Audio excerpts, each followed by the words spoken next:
Bueno, le damos la bienvenida a esta conferencia virtual vía Zoom el día de hoy, 11 de enero del 2026.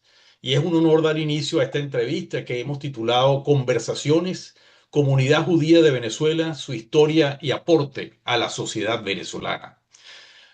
Permítame presentarme, porque algunos de ustedes a lo mejor no me conocen. Mi nombre es Tomás Oceres y soy miembro de la Fraternidad Hebrea Benebrit en Caracas, Venezuela.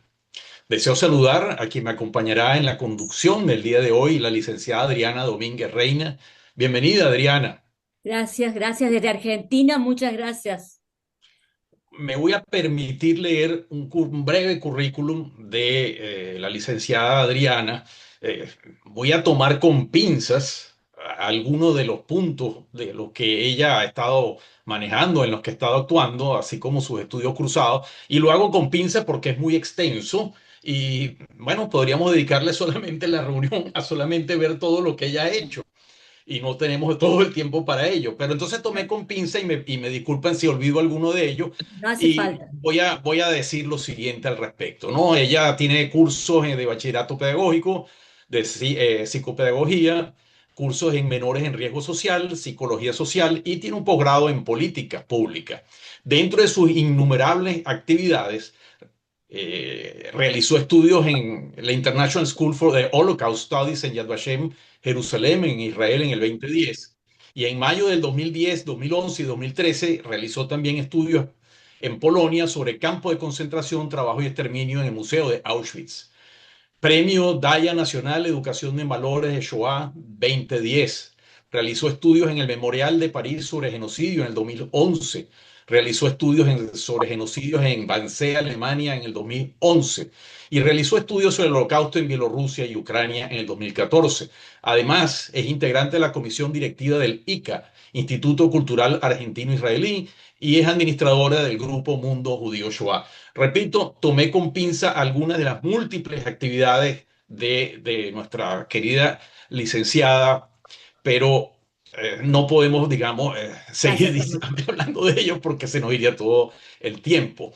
Eh, Tenemos asimismo, para guiar esta entrevista y profundizar en los detalles de este legado, con la presencia de Salomón Weinberg desde Argentina, quien fungirá como nuestro entrevistador principal en esta sesión. El licenciado Salomón Weinberg es conductor del programa Kol HaShalom, La Voz de la Paz, transmitido en Córdoba, argentino. Es licenciado en Ciencia de la Información, egresado de la Escuela de Ciencia de la Información de la Universidad de Córdoba en 1984. Locutor nacional de la Facultad de Ciencia de la Comunicación, convenio ISER, Instituto Superior de Enseñanza Radiofónica, ENACOM, Ente Nacional de Comunicaciones del 2016. Y secundario Don Faustino Sarmiento, San Vicente, Córdoba, en 1972. Y desde el año 1993 al año 2008 estuvo a cargo de la producción y conducción del programa Informe Motor, emitido por el canal CBA y canal Brando Federal. Actualmente es conductor del programa Kol HaShalom, La Voz de la Paz, transmitido en Córdoba, Argentina, por la emisora Nueva LB2 FM 99.7. Y por supuesto, para recibir a nuestro invitado especial, el señor Miguel Truzman, autorizada para hablarnos sobre el impacto y la trayectoria de la comunidad en Venezuela. El doctor Miguel Truzman es director coordinador nacional de la Confederación de Asociaciones Israelitas de Venezuela. Nació en Caracas el 28 de agosto del año 1958, judío practicante, padre de familia, deportista y abogado en ejercicio. Graduado en la primera promoción de primaria del Colegio Hebraica Caracas, Venezuela. Bachiller del Liceo Mural y Luces Herzl Bialik, Caracas, Venezuela. Cursó estudios de Derecho en la Universidad Católica Andrés Bello, graduándose en 1984, y cuenta con un posgrado en la Universidad Central de Venezuela en Derecho Mercantil, culminado en el año de 1987. Ha ejercido diversos cargos en la comunidad judía de Venezuela, como ser director de Derechos Humanos de la Fraternidad Hebrea Benibrit, secretario general y miembro del Comité Ejecutivo del Centro Social, Cultural, Deportivo y Religioso Hebraica, subsecretario, secretario general, vicepresidente y el actual director coordinador nacional de la Confederación de Asociaciones Israelitas de Venezuela, la CAIF. Articulista en diferentes medios de comunicación como El Universal, El Nuevo Mundo Israelita e Israel Noticias. Y autor del libro titulado ¿Y ahora qué? frecuentemente consultado y entrevistado en medios de comunicación nacionales e internacionales sobre la actualidad del Medio Oriente y la comunidad judía de Venezuela. Bienvenidos a ambos. Las personas interesadas en formular preguntas pueden hacerlo vía chat del Zoom para ser respondidas al finalizar. Entonces le doy la palabra al doctor Trusman para que comience su intervención.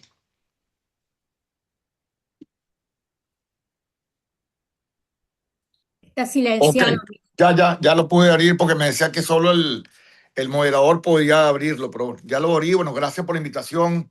De verdad que aspiro que sea un conversatorio, que podamos intercambiar cualquier duda, inquietud, que no sea un monólogo en relación a este punto que es importantísimo. Ya se ha hablado bastante sobre la historia de la comunidad judía de Venezuela y su impacto, digamos, en todo esto que fue desde el mismo decreto de expulsión de los reyes católicos de España hasta nuestros días.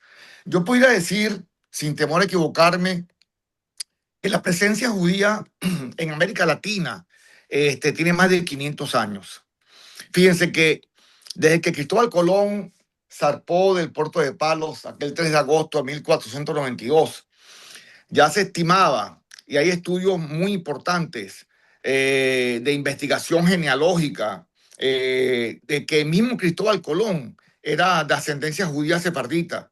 Hay una investigación muy importante de la Universidad de Granada, donde inclusive con rastros de ADN del hijo de Cristóbal Colón estableció casi con certeza de que Cristóbal Colón no era genovés, era un judío sefardita de familiares de telares en España. Así que ya de por sí, ya de por sí, si podemos establecer de alguna forma históricamente que el mismo Cristóbal Colón era de ascendencia judía, ya podemos determinar pues, que evidentemente había presencia judía en las carabelas. Además, hay un dato muy curioso. El decreto de expulsión de los reyes católicos fue del 31 de marzo de 1492, dándole 4 meses a los judíos para la conversión o para salir del territorio de Castilla y León. Esos 4 meses vencen el 31 de julio, es decir, unos 2 días antes del zarpe de la Niña, la Pinta y la Santa María del puerto de Palos. ¿Eso qué implica? Obviamente que esas 3 carabelas estaban repletas de judíos sefarditas, judíos conversos. El mismo tesorero, el mismo médico, Rodrigo de Triana, el que dijo tierra, tierra, todos eran judíos conversos. O sea, que ya sabemos entonces efectivamente, y creo que es un hecho ineludible, de que judíos estuvieron en América en el primer viaje de Colón en 1492. Ahora, en Venezuela sabemos que obviamente Colón llega a Venezuela en el tercer viaje, en 1498. Así que pudiéramos decir que finales del siglo XV, con certeza, ya habían judíos en América Latina, en Sudamérica. Ahora, Perdón, doctor sí, Miguel sí, Trujman, me disculpo un segundo sí, porque me gustaría decir algo que tiene que ver con la esencia de nuestro pueblo para después recién comenzar a introducirnos en lo que es Venezuela en sí misma. correcto. Yo he charlado muchas veces con el rabino Yossi Turk de la comunidad judía aquí de Córdoba, de Jabal Lubavitch, Córdoba, y él en numerosas oportunidades nos habló de las 600.000 almas, o sea, usted está hablando de Colón en este momento, yo me voy a ir unos cuantos milenios para atrás. Okay. Entonces, lo que él me decía de que en esas 600.000 personas que estaban justamente al pie del monte Sinaí, eh, esperándolo a Moisés con las tablas, esas chispas de esas personas, de esas 600.000 personas que estaban allí, que adoptaron la Torá como su propia ley, o sea, la adoptó para todos nosotros. Bien, esas 600.000 personas son las chispas que cada uno de los judíos llevamos adentro y es nuestra identidad, nuestro orgullo, nuestro ser. Por eso es como que es importante conocernos y reconocernos como judíos en todas partes del mundo. En esta ocasión estamos hablando justamente de Venezuela, porque leemos los diarios, vemos un montón de comentarios, pero ¿cómo está conformada Venezuela por parte del pueblo judío? ¿Cómo ha luchado el pueblo judío en general por la libertad? Los aportes que se han hecho. Bueno, todo eso tiene una validez muy, pero muy importante porque no conocemos en profundidad lo que pasa en otros países y a veces ni siquiera en nuestro propio país sabemos qué es lo que pasa con la comunidad en general, pero en particular con la comunidad judía, que es una comunidad muy creativa, muy rica, muy trabajadora y que siempre deja pautas que son muy importantes en cada país. Entonces, la idea es conocernos mutuamente como judíos, que ya sabemos lo que es el judaísmo, que ya sabemos nuestra raíz, nuestro origen, pero extrapolarnos a otras comunidades para conocer un poquito más en profundidad quiénes son, cómo son. Usted nos estaba comentando del tema de Cristóbal Colón, pero debe haber también muchas otras cuestiones que han hecho de la migración una luz, un faro que ilumina a todos. Y en ese faro, en esa iluminación, porque hemos tenido la festividad de Hanukkah hace poco, es donde nos damos cuenta de que un poquito de luz disipa la oscuridad y que también un poquito de luz es la que nos acompaña de aquellas 600.000 chispas de judíos que nosotros somos los herederos con todo un andamiaje, pero siempre vamos a ser judíos, nos guste, no nos guste, si estudiamos o no estudiamos, si cumplimos o no cumplimos. Bueno, ahora sí, me gustaría darle el paso a usted para que profundicemos un poquito sobre la comunidad judía de Venezuela, quiénes son, cómo han trabajado. Usted mismo es, digamos, lo que sería, digamos, el líder de toda la comunidad judía de aquella parte de nuestra querida América Latina. Así que, bueno, discúlpeme No, no, la intervención y ahora sí lo escuchamos para que continuemos desde Colón para acá. claro, gracias por ese comentario. Efectivamente, nosotros como judíos tenemos como misión, desde mi punto de vista, lo que se llama el Tikkun Olam, que es lo que tú hablas de la chispa divina, ¿no? De hacer el bien y cada cosa que uno hace por el bien del prójimo, como lo dice la Torá, ama a tu prójimo como a ti mismo, que eso viene justamente de nuestros libros sagrados. Esa es la misión que tenemos como judíos. Y nosotros en la comunidad judía de Venezuela, a pesar de todas las vicisitudes, de todas las crisis que hemos atravesado en las últimas décadas, siempre hemos dicho con certeza de que somos una comunidad sionista, de una identidad judía profunda, como venezolanos, porque por ejemplo yo nací en Caracas, soy venezolano, creo que Tomás también, y la gran mayoría de mi generación nacimos en Venezuela.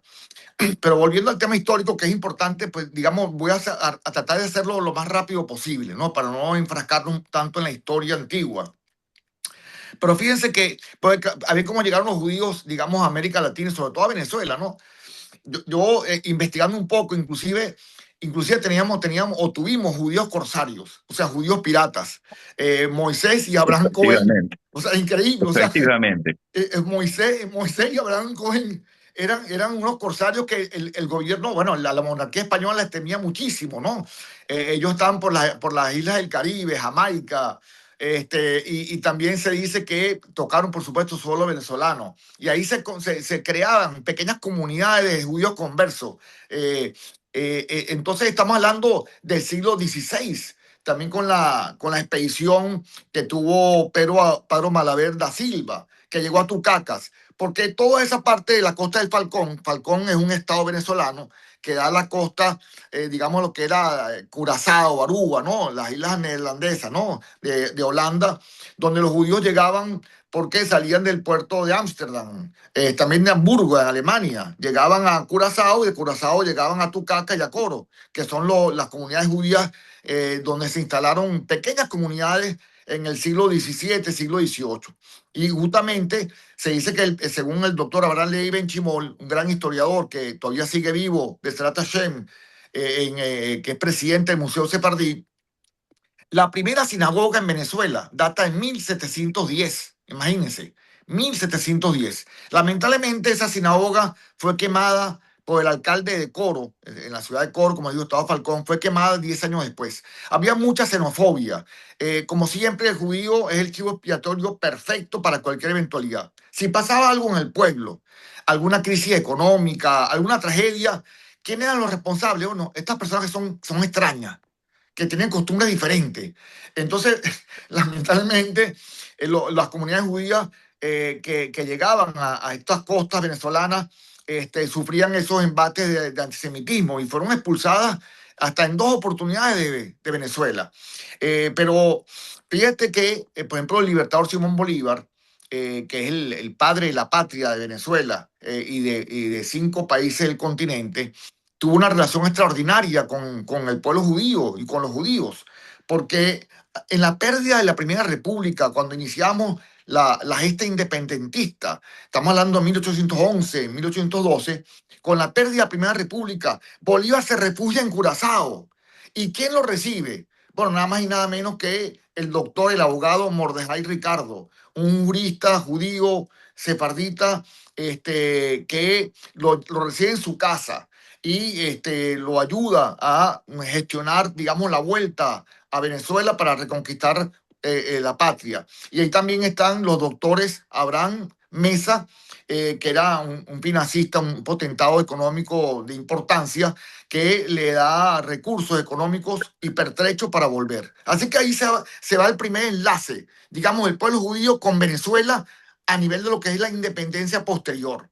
Después, 2 años más tarde, lamentablemente se pierde lo que se llama la Segunda República, cuando entra Boves, que era un sanguinario español realista, entra a Caracas y las hermanas de Bolívar, María Antonia y Juana, vuelven, o sea, se van a Curazao nuevamente, digamos, abrazadas por el liderazgo de Mordejai Ricardo. Estamos hablando nada más y nada menos que las mismas hermanas de Simón Bolívar. Ya Simón Bolívar estuvo 2 años antes en Curazao.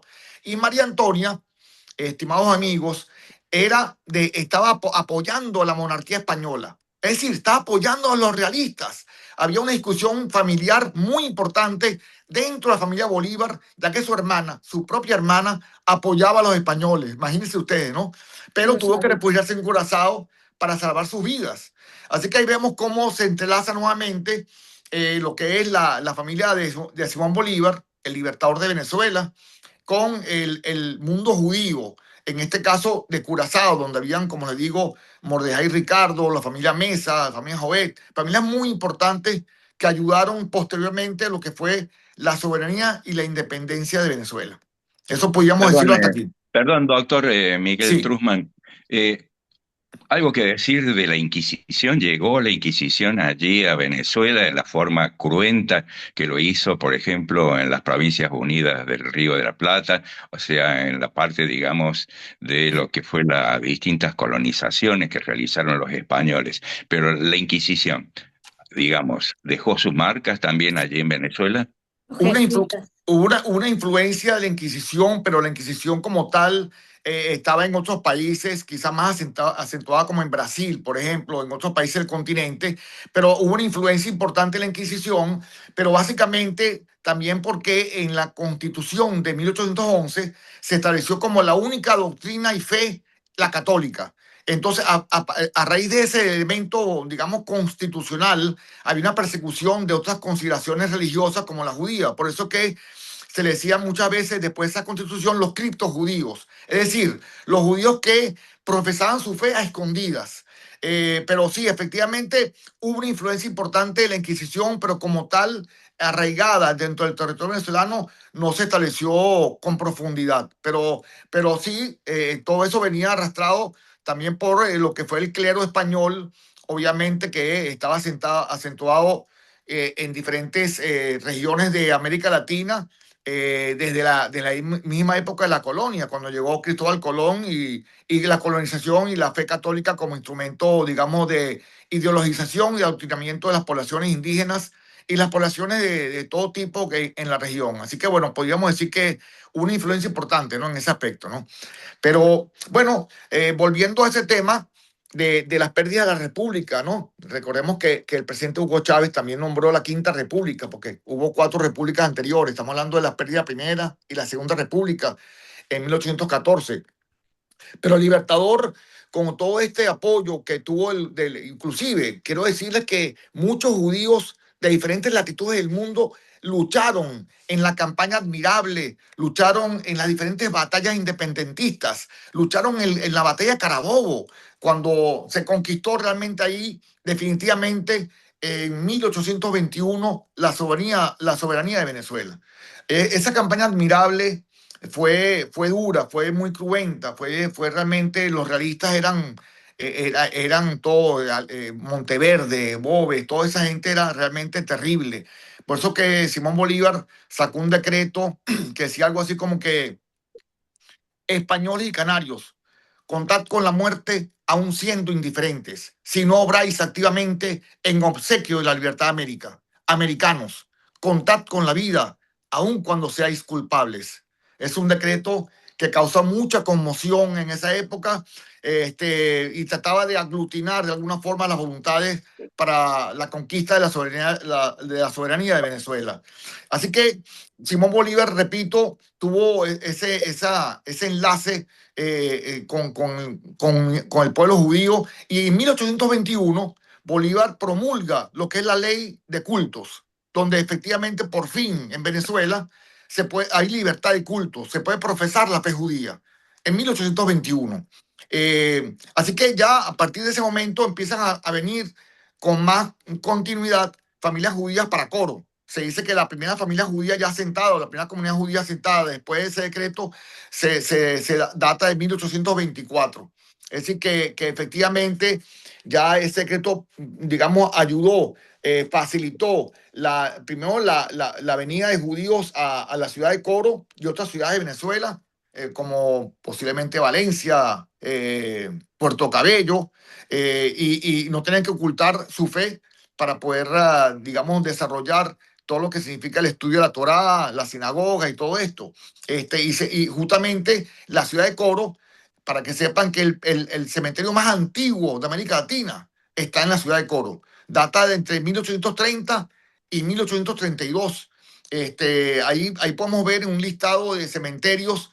Después le siguen cementerios en otras partes como Brasil, México, pero el más antiguo de Sudamérica y quizás de Norteamérica, tomando en cuenta México, es el cementerio de Coro, donde todavía hoy podemos conversar. Yo he conversado con las personas que cuidan el cementerio de Coro, y los mantienen de la mejor forma posible, ¿no? Aunque obviamente ya en Coro no hay una comunidad judía, ¿no? El 90% de la comunidad judía en Venezuela vive en Caracas, en la capital. Así que podemos decir que, como datos importantes, la primera sinagoga de 1710 y el primer cementerio, digamos, más antiguo de América Latina, data de la época básicamente en que murió Simón Bolívar.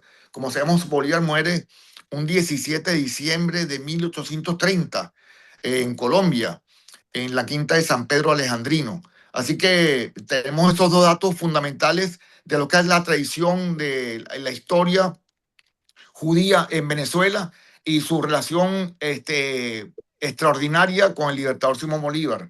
Ya después, lamentablemente, tenemos elementos, digamos, delicados con la expulsión de los judíos de Coro. Fueron expulsados en Coro.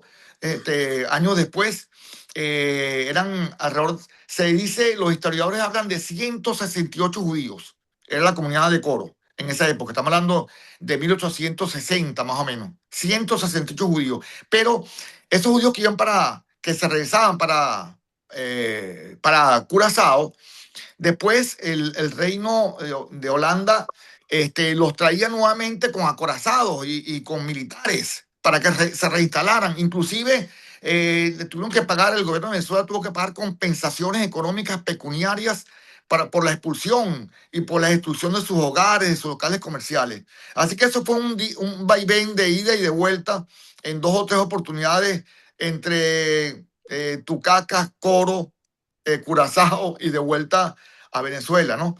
Y básicamente eso fue hasta finales del siglo XIX. Se dice que para esa época, final del siglo XIX, hubo un censo nacional. Y para esa época habían 247 judíos en toda Venezuela, solamente. Estamos hablando final del siglo XIX.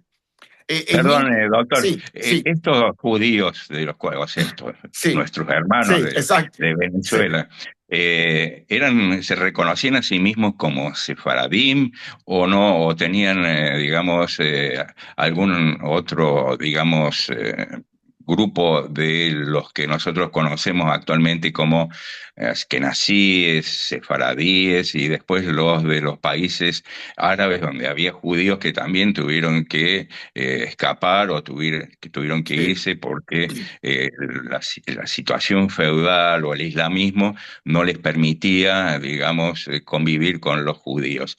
¿Usted podría aclararnos un Sí, poquito esto? por supuesto, porque fíjate que interesante la pregunta, porque de lo que yo sé, lo que puedo analizar, creo que si no todos, la inmensa mayoría eran judíos sefarditas.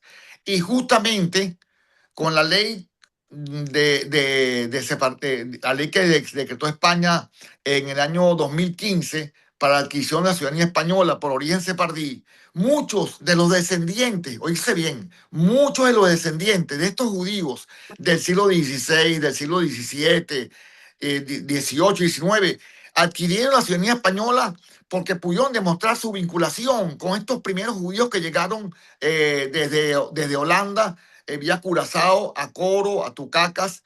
Así que yo podría decir básicamente con certeza de que eran judíos sefarditas. Y yo como abogado tramité en muchas oportunidades, bueno, hasta el año 2022 básicamente que se pudo hacer tramité muchas ciudadanías españolas por origen sefardí.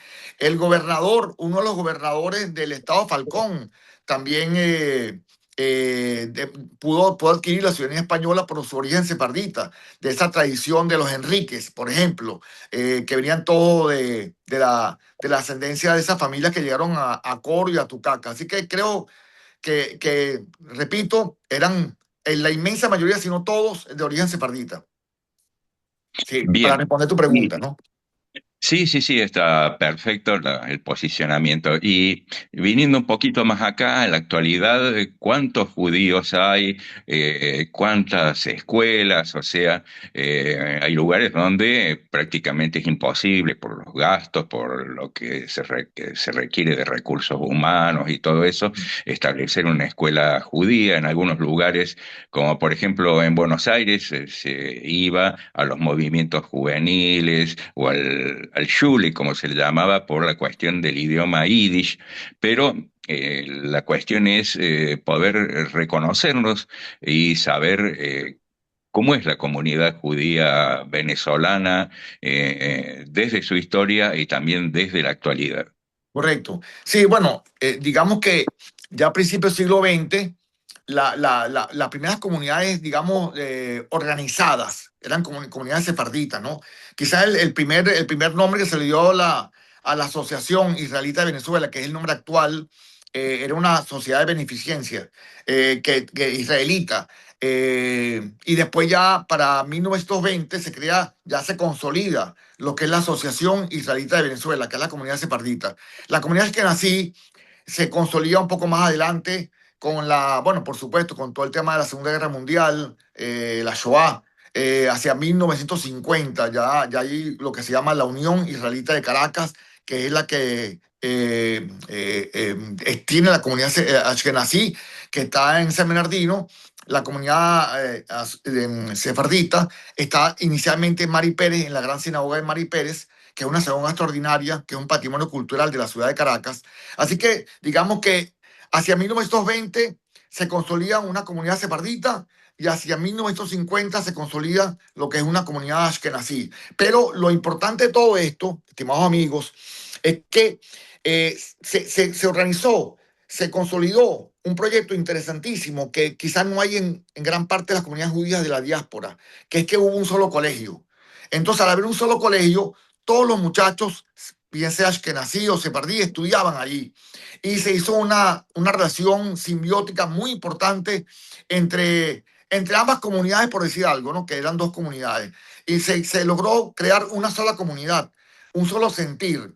Y puedo decir con total propiedad de que todas las personas que estudiaban ahí, independientemente si tenían recursos o no tenían recursos, o de muy altos recursos, de muy bajos recursos. Inclusive en mi salón estudiaba el hijo del conserje del colegio. Todos podían estudiar, todos tenían acceso a la educación, independientemente de su estatus social. También un factor fundamental fue que tenemos un solo centro comunitario, el Centro Comunitario de Hebraica. Entonces todas las personas se aglutinaban y crecían juntas.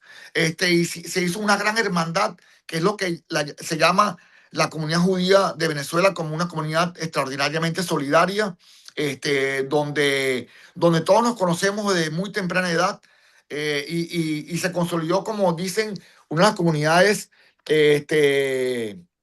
más coherentes, más cohesionadas, mejor dicho, a nivel de la diáspora. Pero estamos hablando de que, por supuesto, con la venida de todas las poblaciones judías, después la guerra de Israel, la guerra de independencia de 48, la campaña del Sinaí en el 56, o la guerra de los 6 días en el 67, o la guerra de Yom Kippur en el 73, evidentemente los judíos que estaban en los países árabes emigraron. Casi 1 millón de judíos de países árabes emigraron a diferentes partes del mundo, ¿no? A Israel, pero también a América Latina y a Venezuela. Entonces, la comunidad judía de Venezuela se fue incrementando en forma muy importante. Estamos hablando de que pudimos haber llegado posiblemente, estimados amigos, a más de 22.000 personas en algún momento de la historia. Y bueno, ya sabemos muy bien que en los últimos 30 años, por diferentes temas económicos, políticos, crisis de todo tipo en Venezuela, la comunidad judía de Venezuela ha mermado significativamente su número, hasta llegar a los 4 o 5 mil personas al día de hoy. Pero puedo decirles con total propiedad que es una comunidad muy vibrante, es una comunidad muy activa, es una comunidad sionista, venezolana, que alberga en su espíritu, en su propósito, en su razón de ser, los estandartes de la nación del pueblo judío, el Maguen David, y todos los símbolos que con orgullo portamos constantemente en nuestras fiestas. Y bueno, hoy en día tenemos un liderazgo importante, que mantiene con seguridad la comunidad dentro del entorno que está Venezuela, ¿no? Dentro de un entorno, digamos, complejo, a nivel político y a nivel económico. Pero la comunidad se mantiene firme, se mantiene sólida, en cuanto a lo que es el objetivo central, que es mantener una vida judía dentro de ese entorno.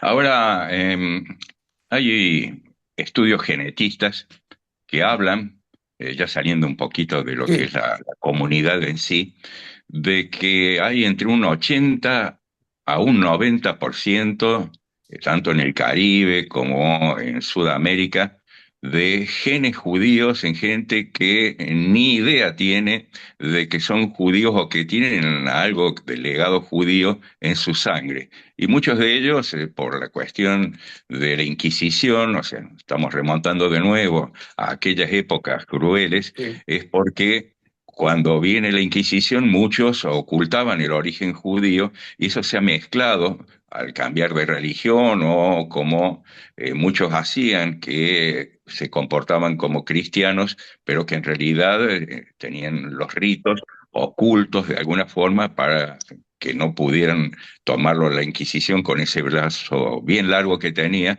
o asesinarlos o torturarlos. Entonces, dicen algunos genetistas de que mucha gente que odia a Israel, que odia al pueblo judío, si se hiciera un estudio genético, verían de que ellos están un poco atacando lo que ellos mismos son, que es que tienen una parte de la herencia judía que les corresponde pese a que tengan la religión que tengan. ¿Usted está al tanto de esto, de lo que ha pasado en América Latina con respecto a gente que ocultó y después perdió totalmente su judaísmo, pero que en los estudios genéticos aparece lo que es la realidad de que sí tienen raíces judías? ¿Usted conoce algo de estos estudios?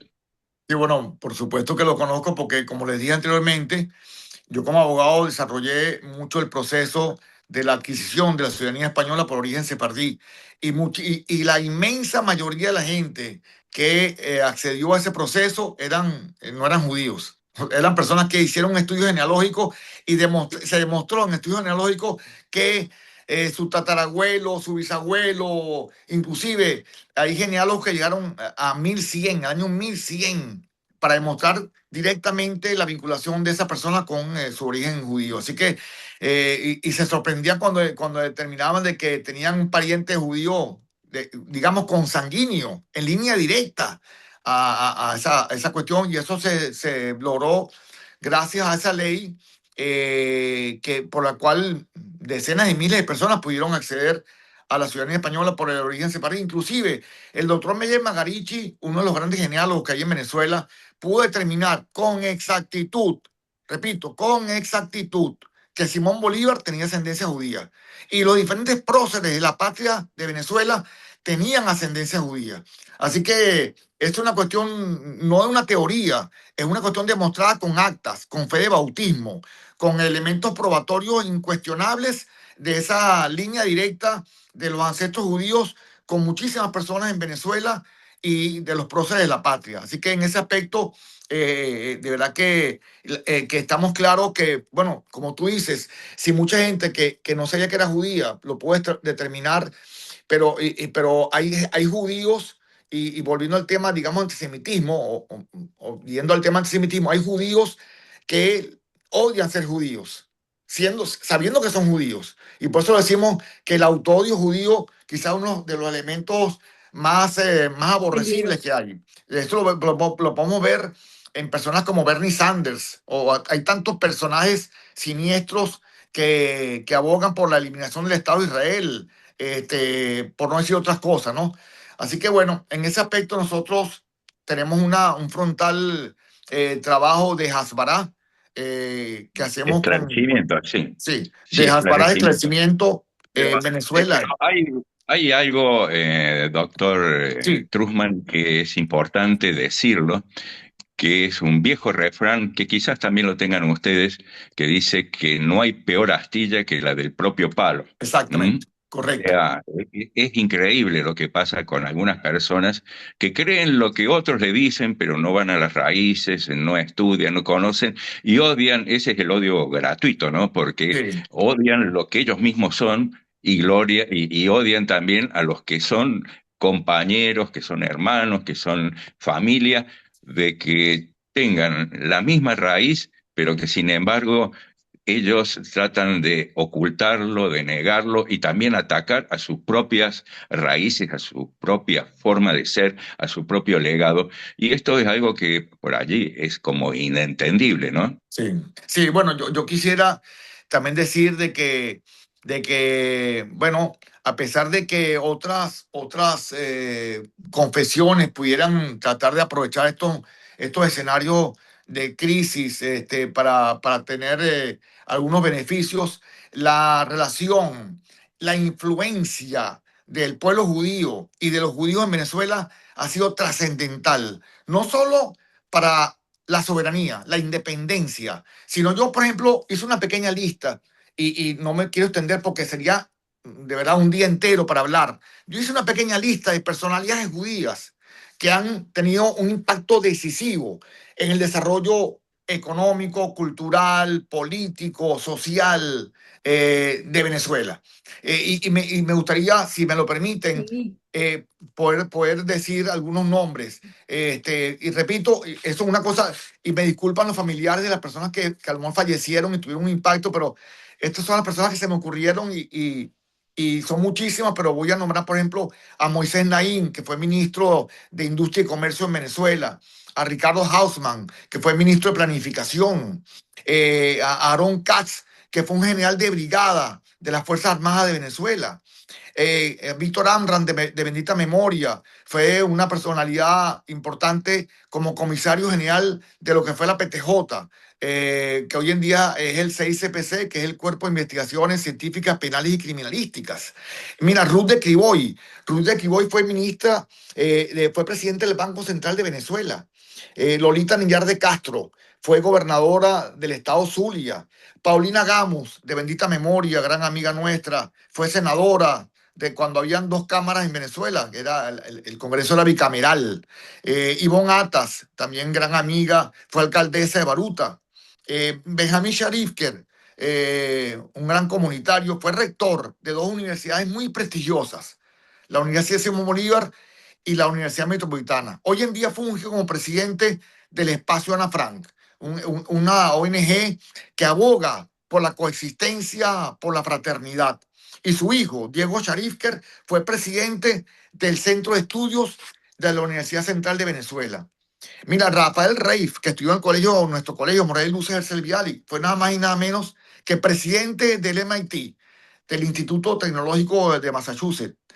Sofía Inver, de bendita memoria, fue, bueno, una mujer extraordinaria, creadora del alma de la cultura en Venezuela con el Museo de Arte Contemporáneo de Caracas.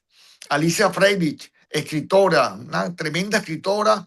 Amador Vendellán, familia mía, porque mi papá, Cirón Oliverja, era Alberto Truzman Vendellán, era primo de mi padre. Amador Vendellán, todos lo conocemos porque era un animador, quizás el animador más importante que ha tenido Venezuela en la televisión. Tenía un programa que se llamaba Sábado Sensacional, que duraba como 8 horas y era, bueno, pues en esa época todo el mundo se pegaba a esa sintonía, ¿no? Baruch Benacerraf, premio Nobel de Medicina, gran inmunólogo, era judío sefardita. Ese premio se lo otorgaron en 1980. Margot Benacerraf, también de bendita memoria, una gran cineasta. Jonathan Jakubowicz, también cineasta. Salomón, su hermano, Salomón Jakubowicz, fue un médico, o es un médico, que implementó algo que se llama ni una dieta más. Era un médico que trabaja mucho en el ámbito de la alimentación, ¿no? Ricardo Benaín, un gran pintor venezolano. Ricardo Kaufman, que ha tenido un éxito extraordinario como dramaturgo en Nueva York, en todos los teatros de Estados Unidos y el mundo. Salomón Cohen, Cirón Oliverja, dueño, bueno, iniciador de lo que se llama Constructora Sanvil, que hoy manejan sus hijos. Tuvo 6 hijos, 4 varones y 2 hembras. Sanvil es digamos, el símbolo de lo que es el emprendimiento. A pesar de todas las circunstancias y crisis económicas que ha habido en Venezuela, Salomón Cohen se mantuvo firme en el desarrollo de la construcción, del empleo, de la diversidad de funciones que hacían crecer a Venezuela en todos los ámbitos comerciales y empresariales del país. Tenemos también a Isaac Chocrón, un gran escritor y dramaturgo. Tenemos cantantes como Karina Moreno e Ilan Chester. Bueno, Ilan Chester, el apellido de él es Chentojowski. Él se cambió para cuestiones, digamos, por supuesto, artísticas, Ilan Chester. La hermana de Ilan, Dalia, vive en Israel y estudió conmigo en bachillerato. Dalia Chentojowski, que es una gran chef. Después tenemos, mira, fíjate, Lía Inver de Coronil. Fue la primera mujer que se graduó en médico en la Universidad Central de Venezuela y fundó el Hospital de Niños y ejerció por muchos años gratuitamente en ese Hospital de Niños. Mira qué importante, la primera mujer médico en Venezuela. Rubén Merenfeld, también un extraordinario cirujano, fundador de la Sociedad Anticancerosa. Teodoro Petkov, que fue ministro y fue un gran político, pasó de guerrillero a la vida civil y a la vida política. Bueno, la familia Polyak, Vladimir, Ernesto, todos ellos, su madre era judía. Harry Oser, bueno, el papá de Tomás, de Rodolfo, de Miguel. Harry Oser fue ingeniero, y todas las generaciones futuras estudiaron en su libro de geometría descriptiva. O sea, es un libro que es como que la Torá de los ingenieros en Venezuela. Él estuvo en Terezín, en Auschwitz, estuvo en Mauthausen, en diferentes campos de concentración. Increíblemente sobrevivió y bueno, tuvo esa familia donde Tomás, que está aquí moderando este espacio, también Tomás ejerce varios cargos importantes en nuestra comunidad. Hilo Osfeld, también de bendita memoria, fue sobreviviente del holocausto de Transnistria. Él fue un gran empresario, constructor, banquero, presidente de la Unión Israelita de Caracas y de diferentes instituciones de la comunidad judía de Venezuela. Así que bueno, pudiera, o sea, estos son algunos nombres que pude recordar, pero todas estas influencias en todos los campos, miren, en campos científicos, en campos empresariales, en campos económicos, en campos institucionales, de la academia, bueno, de la moderación, de la televisión, en fin, de todas las áreas sociales, culturales, deportivas, académicas, empresariales de Venezuela, los judíos tuvieron un gran impacto, o han tenido y siguen teniendo un gran impacto en el desarrollo de nuestro país.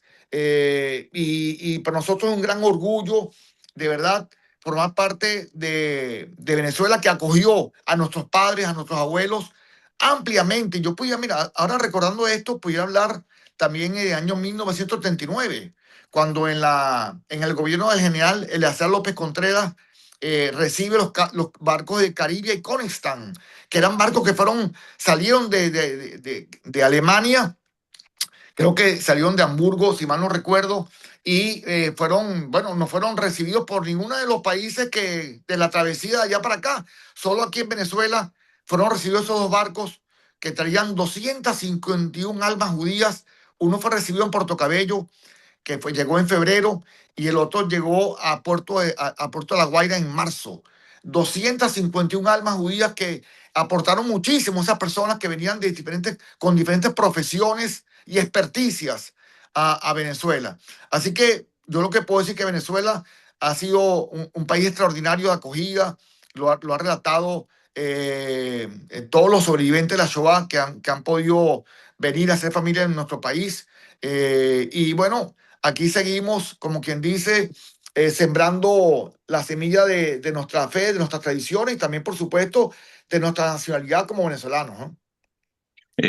Doctor Struzman, con respecto al buque San Luis, ese Sí. que llegó a los puertos de América y no los quisieron recibir ni en Cuba ni en Estados Unidos, y eran justamente gente que estaba escapando de la Shoah, del Holocausto, y al final ese barco terminó de nuevo en Europa, y donde la mayoría perdió la vida en los campos de exterminio. El barco San Luis estuvo también por las costas venezolanas. No tengo entendido que estuvo por la costa venezolana. No recuerdo, posiblemente las costas digamos, el Mar Caribe, posiblemente, pero las costas venezolanas no estuvo. Barcos que pudieron llegar, inclusive barcos que en principio no tenían, digamos, la autorización de poder embarcar, eran eso, el Caribe y el Konigstan. Pero el San Luis, lamentablemente, volvió nuevamente a Alemania, y creo que todos los integrantes que estaban a bordo de ese barco, creo que lamentablemente murieron en la Shoah. Y ahí podemos determinar, Efectivamente, sí. sí, pudimos determinar cómo el mundo, y justamente lo que hablaba el Ibice, ¿no? La indiferencia fue un factor esencial en lo que fue esta masacre, bueno, esta atrocidad que fue la Shoah de 6 millones de judíos alrededor del mundo, y donde inclusive en Estados Unidos y en otros países no entregaban visas para los judíos, los cónsules no entregaban visas para los judíos, solo excepcionales seres humanos daban a contraorden de sus gobiernos, daban visas para que judíos pudieran escapar del holocausto. Esos son personas que han sido designadas como grandes personalidades para el mundo judío, y están reflejadas justamente. Tuvimos, bueno, ahí tuvo Tomás, tuvo Rodolfo, una cena con Dani Dayan el viernes pasado, hace 2 días, aquí en la sinagoga Vectora. Dani Dayan, como ustedes saben, es presidente de Yad Vashem en Jerusalén, y estuvimos dialogando con él, y estuvo dando un speech bien importante de lo que significa Yad Vashem, lo que han logrado hasta ahorita, el reconocimiento, nada más y nada menos, identificar plenamente más de 5 millones de personas fallecidas en la Shoah, con nombre, apellido y lugar digamos, asesinato, ¿no? Entonces, como les digo, todo esto venimos a colación porque siempre va a haber gente que niega las cosas, siempre va a haber gente que va a tratar de crear lo que llamamos la posverdad, es decir, la narrativa para crear una verdad que no es una verdad ficticia. Y eso lo vemos también ahorita con el conflicto con el mundo islámico radical, sobre todo con Hezbollah, Hamas, Irán, que está en el momento en ebullición por las grandes protestas que han habido en Irán en la última semana, y donde se estima que por lo menos más de 2.000 personas civiles han sido asesinados en ese territorio. Bueno, doctor Trusman, realmente ha sido muy jugosa la conversación con usted. Le vamos a dar paso a los moderadores, a Tomás Oces y a Ruth Adriana Domínguez, para que ellos nos digan si hay preguntas, si continúa esta dinámica, si tenemos más tiempo. Así, ¿qué le parece? Sí, Perfecto, sí. Quería perfecto. hacer dos preguntas, doctor. Sí. ¿El tema del idioma hebreo es obligatorio en la escuela de ustedes? Bueno, es una asignatura, y bueno, yo por ejemplo, que estuve toda mi vida en el colegio, es una asignatura de hebreo, historia hebrea y Torá, y tienes que pasarla. O sea, sí, sí es una asignatura, aun cuando por supuesto vivimos en un país, digamos, donde el castellano es el idioma oficial, pero a nivel de, digamos, el colegio, son asignaturas que debes pasar para poder seguir transitando, digamos, los siguientes niveles. Pero eso es muy bueno, Sí, mantener. sí, Y lo otro que es casi como una tarea a los hermanos Ossers, que son sí, tan activos en el mundo judío Shoah. Yo admito que me estoy enterando por usted del Premio Nobel de Medicina de Venezuela, que sí, estaría muy bueno rescatar los premios Nobel judíos de Latinoamérica claro. y que se sepa y poner en nuestro grupo la historia del Premio Nobel de Medicina. En una comunidad tan pequeña como Venezuela, tener un premio Nobel es algo de mucho, mucho valor. Y Claro, no, hay que rescatar. y premio Nobel de Medicina, o sea, en un ámbito de un estudio de lo que es la inmunología que hizo el doctor Benacerraf, que era un judío sefardita, ¿no? Y la familia Benacerraf es una Sí, familia también de gran tradición de banqueros, ¿no? Banco Unión, Fondo Común, aquí en Venezuela. Es una familia muy querida, de gran tradición, y bueno, sí, es un orgullo digamos, en materia científica, es el único premio Nobel que ha tenido la República de Venezuela. hay que hacerlo conocer y dar información en el grupo para que podamos rescatar de Latinoamérica estos nombres que merecen ser recordados con todos sus honores. Sí, sí, 100%, 100%. Y por supuesto la influencia, digamos, del pueblo judío en los diferentes países, este, como les digo, no es de ahorita, estamos hablando de hace 500 años, ¿no? O sea, es una relación, digamos, de amistad, de confianza, de darlo todo, porque recursos, en esa época, estamos hablando, imagínense, siglo XIX, dar recursos, dar tu casa, dar todo lo que tienes para favorecer la soberanía y la lucha por la independencia de un país, no es poca cosa, ¿no? Es algo muy trascendente y que lo llevamos con mucho orgullo nosotros. Los Bien, felicito.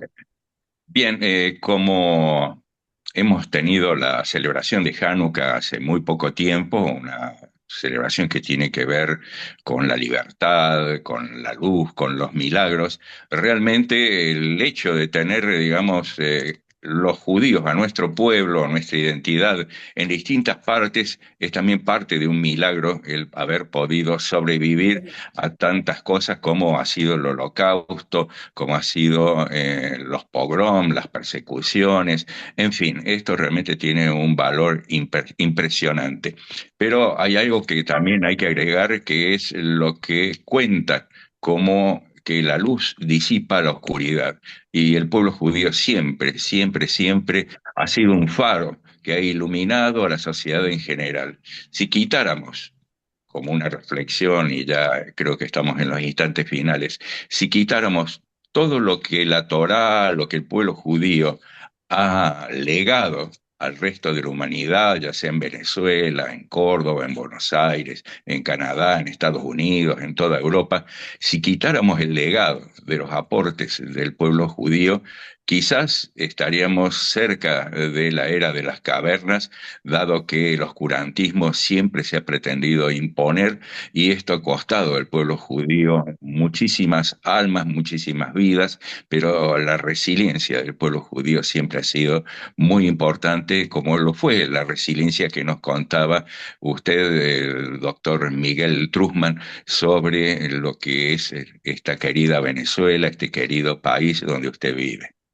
Bueno, imagínate que se hace 3.300 y tantos años que el pueblo judío que estaba alrededor del monte Sinaí, en las faldas del monte Sinaí, en esa época nos fue entregado la Torá, que entre otros principios decía no matarás, no robarás. En esa época era impensable, o sea, primero tener un solo Dios, o sea, y que ese Dios era, no se podía ver, ¿no? Y segundo, que esos principios fundamentales de lo que llamamos la ética del Sinaí, los principios básicos de la humanidad, los principios básicos de la sociedad civilizada, vienen dados justamente con esos elementos iniciales de la conquista de la civilidad en la humanidad y la transmisión de esos pensamientos, de esos principios a todo el resto de las sociedades del mundo.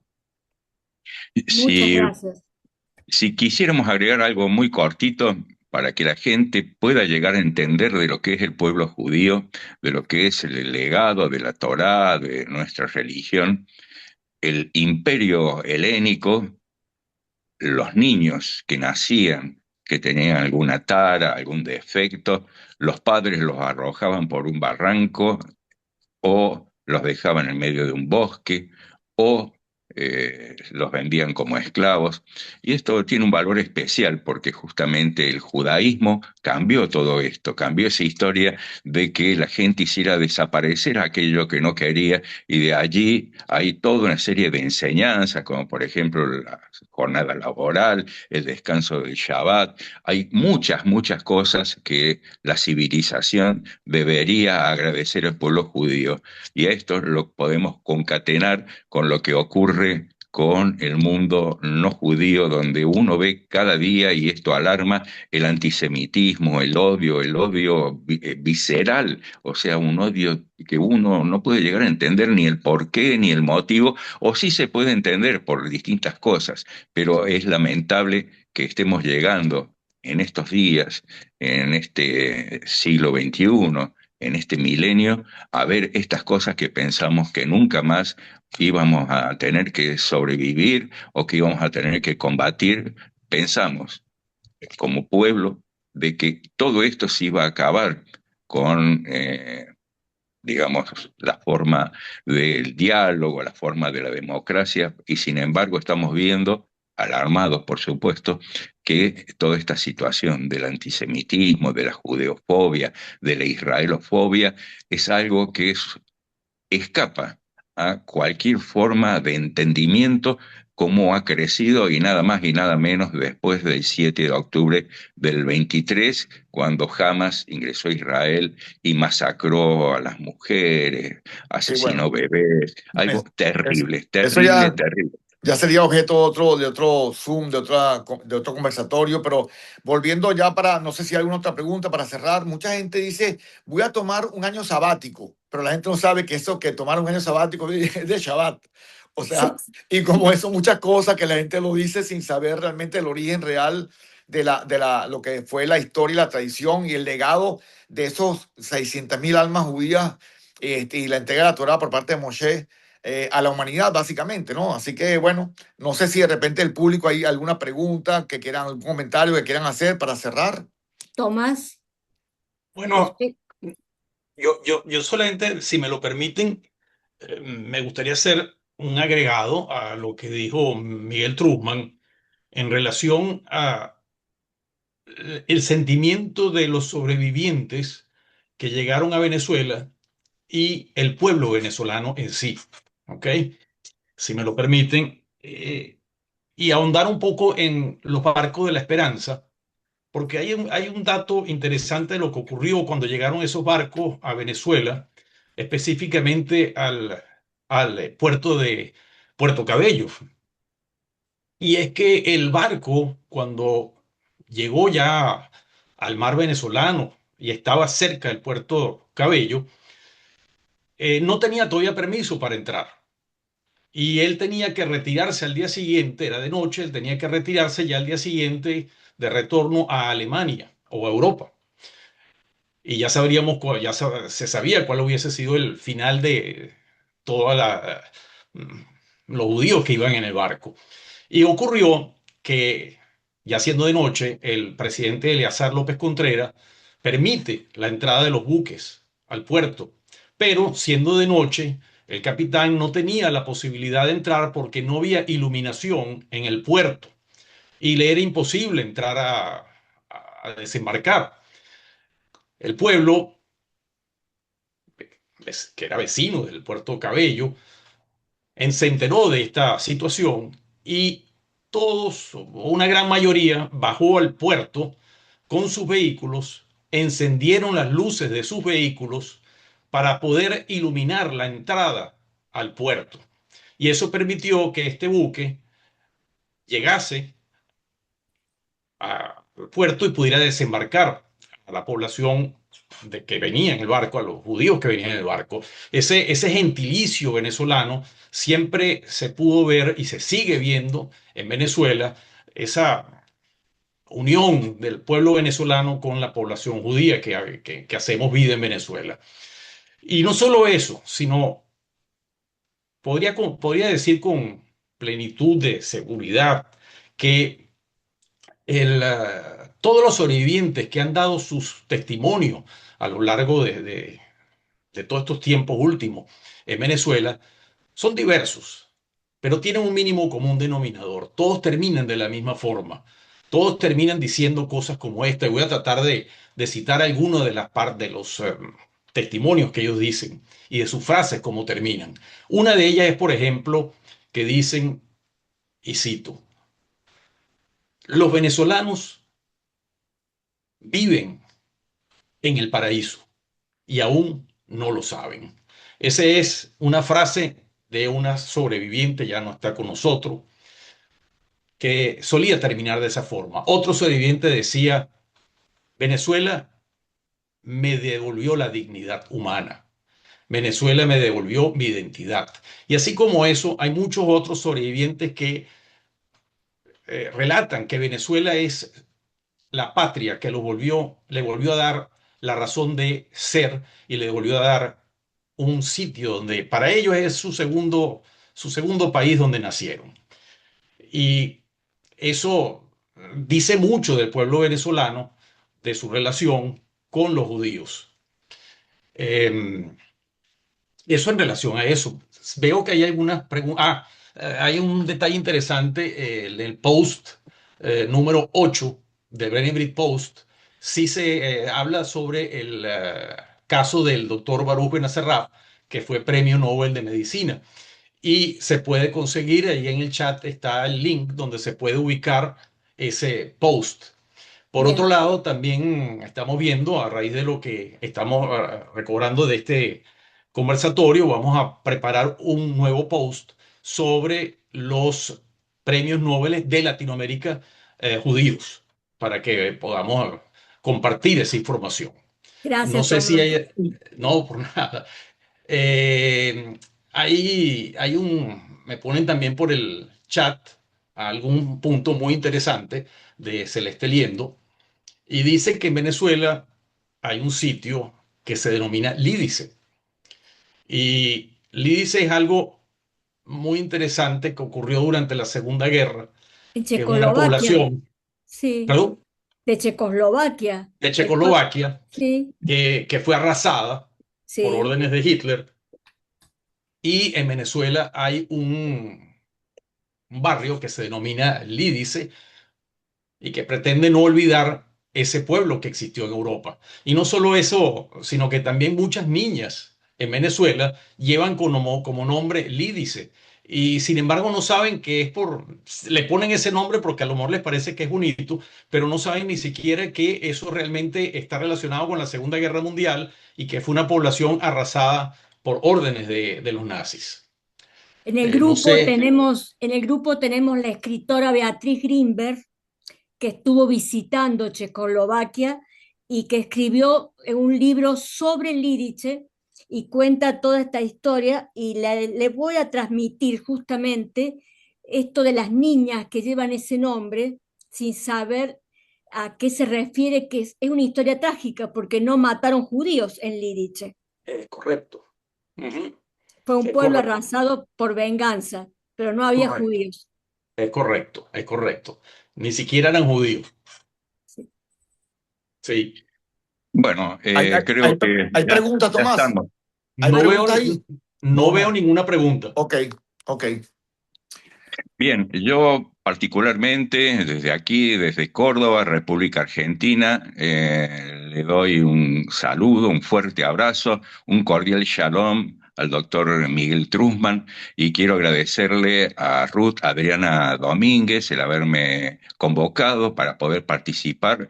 La El verdad que ha mejor. sido, doctor Truzman, un lujo haber compartido Gracias. con usted este espacio, estas palabras que nos llevan como siempre digo de Hanukkah, esto es llevar luz y disipar la oscuridad. Y con todo esto es como hemos conocido un poquito la realidad de Venezuela. Hay muchas cosas más que se podrían decir, Claro, pero lo claro. dejaremos para otra Dios oportunidad. mediante. Muchas Dios gracias, mediante. doctor. Muchas Saludos. gracias, Ruth Adriana Domínguez. Muchas gracias, Tomás Oser. Muchas gracias a todos y un shalom muy, pero muy grande para ustedes. Saludos y gracias por la Gracias a todos. invitación. Muchas gracias por la Muchas gracias invitación. a todos.